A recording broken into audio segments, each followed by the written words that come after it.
नमस्कार, सी न्यूज भारत में आप सभी का स्वागत है। न्यूज बुलेटिन में इस बुलेटिन में आपको दिखाएंगे कि आजमगढ़ में कैसे पुलिस मुठभेड़ में हत्यारोपी हुआ घायल और दिखाएंगे बालूमाथ में कैसे सुप्रीम कोर्ट के निर्णय के विरोध में भारत बंद का देखा गया मिला जुला असर। आगे जानेंगे रेवाड़ी में क्यों बसपा कर रही विरोध प्रदर्शन। इन तमाम खबरों पर करेंगे विस्तार से चर्चा। खबर आजमगढ़ से है, जहां थाना अहरोला क्षेत्र अंतर्गत युवती की हुई हत्या की घटना का 48 घंटे में पुलिस ने सफल अनावरण कर दिया है। हत्यारोपी पुलिस मुठभेड़ में घायल और गिरफ्तार कर लिया गया है। अवैध तमंचा, कारतूस, खोखा कारतूस, मोबाइल फोन व मोटरसाइकिल भी बरामद की गई है। इस पूरे मामले को लेकर पुलिस द्वारा क्या जानकारी दी गई है, आइए आपको सुनवा देते हैं। ये दिनांक 19 तारीख को सुबह करीब 7 बजे ग्राम अमगिलिया थाना अहरोला क्षेत्र में सूचना मिली थी कि एक अविवाहिता लड़की है करीब 20 साल के आसपास की, जिसकी डेड बॉडी वहीं पास में चरी के खेत में मिली है। इसी पे तत्काल थाना प्रभारी और अन्य सभी अधिकारियों के द्वारा मेरे द्वारा घटनास्थल का निरीक्षण किया गया और प्रथम दृष्टया देख के लग रहा था कि किसी जानने वाले व्यक्ति के द्वारा ही जो लड़की है उसका उसी के दुपट्टे से गला घोंट के हत्या की गई है। और वहीं पे जो घटनास्थल का निरीक्षण किया गया तो रोड पर मोबाइल को तोड़े जाने के भी साक्ष्य मिले और जो मृतका है उनके शरीर पे भी चोट के निशान थे। और पोस्टमार्टम की जो रिपोर्ट थी उसमें भी स्ट्रेंगुलेशन के माध्यम से उसकी डेथ हुई है और उसके शरीर पे भी हाथ पे और कहीं और जगह भी चोट के निशान है, जिस पर भी हाथापाई के साक्ष्य उसमें मिले हैं। इसी पे हम लोगों ने काम किया और ये जानकारी मिली कि जो मृतका है उनका एक गांव के ही अमित यादव नाम के व्यक्ति उनके साथ में पहले से संबंध रहा था। और उसके बाद में अमित यादव की जब दूसरी जगह शादी हो गई थी तो जो मृतका है वो उनसे बात करना नहीं चाहती थी और कहीं और जगह अपना शादी के बारे में बात करी थी। इसी पर जो अमित यादव है वो उनको ये नहीं चाहते थे कि उसको छोड़ें और वो अपनी पत्नी को भी साथ रखना चाहते थे और इनसे भी शादी करना चाहते थे। इसी बात को लेकर इनमें आपस में झगड़ा हो रहा था और उस रात्रि में भी इनको पहले उन्होंने बात करने के लिए बुलाया। उसके बाद में जब इन दोनों में झगड़ा हुआ तो उसी दौरान लड़की के द्वारा उसको एक थप्पड़ मार दिया गया। इसी पे गुस्सा होकर उसने इसका गला दबा के इसकी हत्या कर दी। उसके बाद में फिर मोबाइल तोड़ दिया और फिर वहाँ से फरार हो गए। आज सुबह अमीलिया जो जगह है वहाँ पे इनकी ये ट्रेस हुए हैं और वहाँ पे पुलिस के द्वारा मुठभेड़ हुई जिसमें इनकी गिरफ्तारी हुई है। इनको पैर में गोली लगी है। अभी इनको जिला अस्पताल में भर्ती कराया गया है। और ये एक बहुत ही जघन्य श्रेणी का अपराध है जिसमें कि जो पीड़िता है उसको बेवजह इनके द्वारा इसमें मारा गया है। इनको अभी गिरफ्तार किया गया है और आगे की जो इसमें कार्रवाई होगी इसमें और भी जो विधिक प्रक्रिया है उसको अपनाते हुए जो सख्त से सख्त इनके खिलाफ में कार्रवाई होगी और इसको फास्ट ट्रायल करा के और इनको जल्द से जल्द इस मामले में सजा भी कराएंगे। सर, इसमें दुष्कर्म पुष्टि हुई है? दुष्कर्म हुआ? इसमें इस तरह की कोई चीज़ नहीं है। इसमें दुष्कर्म का कोई वो नहीं है। सिर्फ इनमें आपस में लड़की इनको छोड़ना चाहती थी और ये उन लड़की को नहीं छोड़ना चाहते थे। इसी पर घर के पास में ही रोड पर इनका झगड़ा हुआ है और उसके बाद में वहीं पे इनके द्वारा उसका गला दबा कर हत्या कर दी गई। और पास में चूँकि वहाँ छुपाने के लिए करीब 20 मीटर दूर ही खेत में उनकी जो डेड बॉडी जो पीड़िता है उसकी मिली है। इसने बुलाया था रात में? हाँ, इसी ने फ़ोन करके बुलाया था रात्रि में। करीब जो इलेक्ट्रॉनिक सर्विलांस के माध्यम से भी जानकारी मिली है कि इनका आपस में 9 बजे से लेकर और रात्रि 11 बजे के बीच में 2-3 बार इनसे बात हुई है। और उसी के बाद में ये लड़की आई है और परिजनों का भी ये कहना है कि 11 बजे तक लड़की घर में थी और उसके बाद में जब सब लोग सो गए थे तब वो घर से बाहर निकली है। आरोपी सर अकेले ही था? आरोपी अकेले था और ये उसी गांव का रहने वाला है और जो घटनास्थल भी जो पीड़िता है उसके घर से मुश्किल से 50 मीटर दूर था। इसे घटना कारित करते समय मतलब उसमें आरोपी अकेला ही था और वो मिलने उससे आया था। अपराधी का कोई सर और इतिहास पुराना इस तरीके का? इस तरह का कोई इतिहास नहीं है। ये भी जो टीचिंग का काम करते हैं और जो पीड़िता है वो भी उसी स्कूल में पढ़ाती थी गेस्ट फैकल्टी ग्रुप में और ये भी उसी स्कूल में पढ़ाते थे। वहीं से इनके आपस में संबंध हुए थे और जो आरोपी व्यक्ति है इसकी शादी हो गई है, इसके एक बच्चा भी है। आजमगढ़ से सी न्यूज संवाददाता सीबी भास्कर की रिपोर्ट।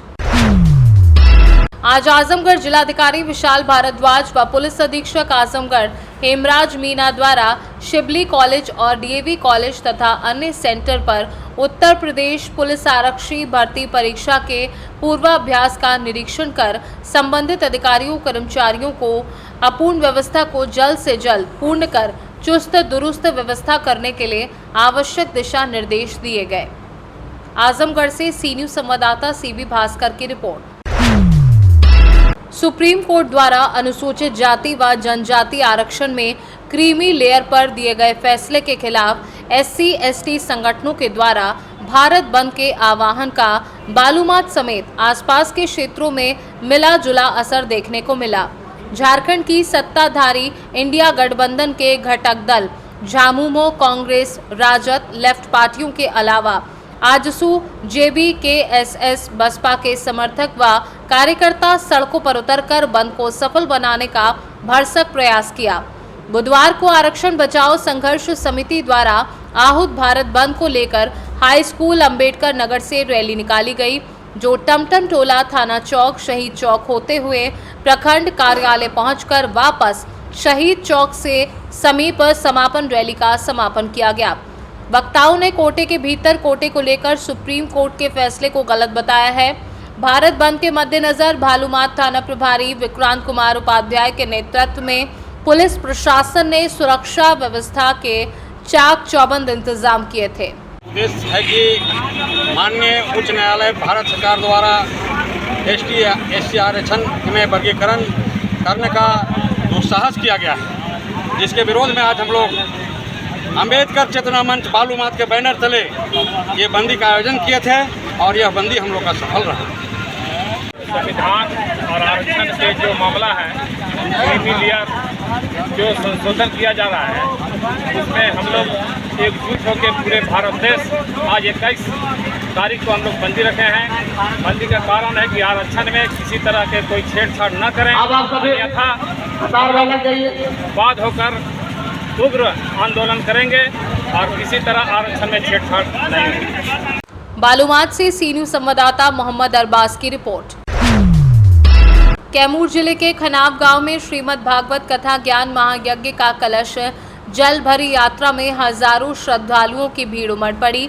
कथा का आयोजन पंडित हरिद्वार शास्त्री वेदांग गुरुकुलम में प्रतिवर्ष श्री कृष्ण जन्माष्टमी के पावन अवसर पर श्रीमद् भागवत कथा के लिए जलभरी यात्रा निकाली गई, जो खनाव गांव से मनिहारी बाजार होते हुए पिपरिया नदी संगम पर पहुंची, जहां गांववासी और दूर दूर के लोग उमंग के साथ जल यात्रा में शामिल हुए। इस यात्रा का आयोजन सुप्रसिद्ध कथावाचक श्री भागवत सेवा आश्रम ट्रस्ट के अध्यक्ष पुंडरीक शास्त्री ने किया, तो वहीं कार्यक्रम में संयोजक डॉक्टर भारद्वाज पांडे, डॉक्टर वाल्मीकि पांडे शामिल हुए। कैमूर से सी न्यूज संवाददाता ओम प्रकाश तिवारी की रिपोर्ट।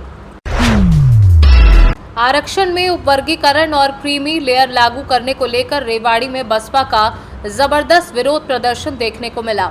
इस फैसले के विरोध में भारत बंद के दौरान अनुसूचित जाति के सैकड़ों लोगों ने बसपा के बैनर तले रेवाड़ी में एक विशाल जुलूस निकाला, जो विभिन्न बाजारों से होता हुआ जिला सचिवालय पहुंचा, जहां उन्होंने जिला उपायुक्त के माध्यम से राष्ट्रपति के नाम ज्ञापन सौंपकर मांग की कि सरकार भाई को भाई से लड़वाने का काम कर रही है, जो उचित नहीं, इसलिए जल्द से जल्द इस फैसले को जनहित में तुरंत प्रभाव से निरस्त करने का काम करे। इस दौरान रेवाड़ी में भारत बंद का कोई असर देखने को नहीं मिला। बाजार रोजाना की तरह खुले नजर आए। आज का प्रोटेस्ट मैं बता रहा हूँ, इसी डिसीजन में 3 बातें हैं। पहला वर्गीकरण, उसके हम खिलाफ हैं। हम कहते हैं इनको अलग से आप वर्गीकरण में मतलब ना करके आरक्षण दो, लेकिन जैसे जनरल कैटेगरी में EWS कोटा लागू किया है, उसी तरह हमारी कैटेगरी में भी इनको दे दो। 7%, 5% जो भी बनता है इनका भी EWS कोटा के तहत इनको दे दो आरक्षण। दूसरी बात है क्रिमिलेयर की, कहते हैं क्रिमिनल लागू करेंगे, वो संविधान के अंदर उसका कहीं कोई मतलब कोई जिक्र ही नहीं, कोई प्रावधान ही नहीं है, वो लागू हो ही नहीं सकता। तीसरी बात इन्होंने कही कि भाई एक पीढ़ी को मिल गया दूसरी को नहीं मिलेगा। क्या मुझे मिल गया, मेरी कास्ट खत्म हो गई, मेरी कास्ट तो वही रहेगी।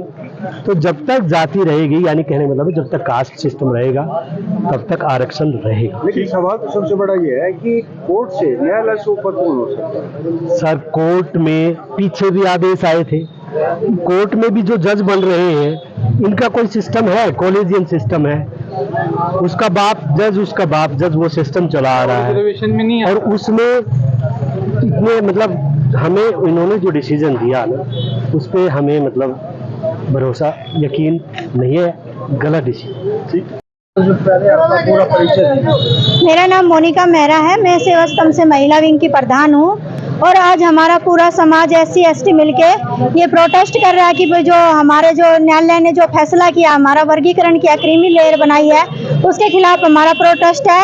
और हम न्यायालय से प्रार्थना करते हैं, आह्वान करते हैं, आग्रह करते हैं कि जो ये हमारे साथ व्यवहार किया गया है, क्रीमी लेयर बनाई गई है, इसको सरकार हटाने का सेम वही प्रोसेस करने का फैसला करे। वरना जो सरकार बनाना जानते हैं वो ऐसी समाज वाले लोग सरकार को बिगाड़ना भी जानते हैं।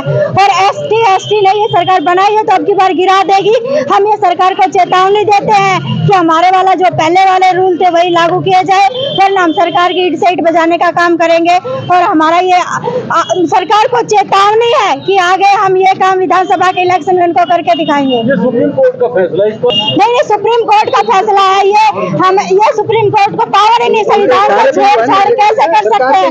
बाबा साहब ने जब संविधान बना दिया और उन्होंने लागू कर दिया, ये लोग होते कौन है संविधान के साथ छेड़छाड़ करने वाले? तो हम सरकार से भी ईट से ईट बजाने का काम करेंगे, सरकार का काम है। जोर जुल्म की टक्कर में संघर्ष हमारा नारा है। जिस प्रकार से 2 अप्रैल 2018 को जो एरोसिटी एक्ट सरकार ने हमारे खिलाफ काम करने का काम करा था, उस टाइम में पूरे भारतवर्ष में चक्का जाम अनुसूचित जाति ने कर दिया था। आज उसी तरीके से पिछले 10 साल से जो अनुसूचित जाति पे जो ये पीड़ा सरकार कर रही है, मैं आपके माध्यम से बताना चाहता हूँ, ये हम कतई सहन नहीं करेंगे। जिस तरीके से आप नया हथकंडा इन्होंने अपनाया है कि भाई को भाई से किस तरीके से लड़ाया जाए, पहले की जो पहली बैकलॉग है वो पूरी नहीं कर रही है सरकार, और अब भाई को भाई से लड़ाने का काम कर रही है। क्या है आज का जो SC समाज अनुसूचित जाति को वर्गीकरण जो सुप्रीम कोर्ट के माध्यम से फैसला है, आज हमने अपनी ताकत को दिखाते हुए कहा है कि सरकार तुरंत प्रभाव से अध्यादेश लाए और हमारे जो अनुसूचित जाति है इसको सूची 9 में डाले, ताकि आगे से भी कोई कोर्ट में इस तरह का मामला ना जाए। क्या था पूरा प्रोटेस्ट, कहां से कहां तक चले आप, क्या किसको ज्ञापन दिया अभी?